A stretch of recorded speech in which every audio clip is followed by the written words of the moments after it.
The ACP servers we have created so far have lived and existed on our local machine, which is perfectly fine for learning and practicing.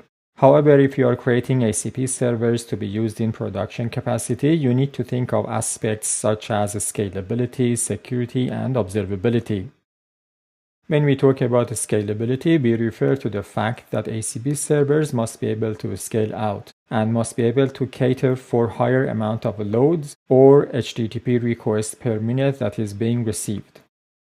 In terms of security, we know the three pillars of security, which is confidentiality, integrity, and availability. We need to think about the CIA model, or confidentiality, integrity, and availability, in our ACP servers as well.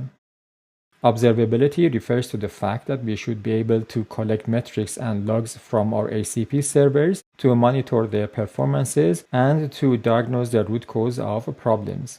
I will take you through each aspect of production deployment later, but let's have a quick look at a suggested deployment model for ACP servers. So there is always an ACP client. ACP client is an application that uses the ACP protocol to access your ACP servers. It's recommended that you deploy an HTTP load balancer and deploy your ACP servers behind the HTTP load balancer. In this example, the ACP servers that you see are clones, copies, or instances of the same ACP server, and we do that for the sake of scalability.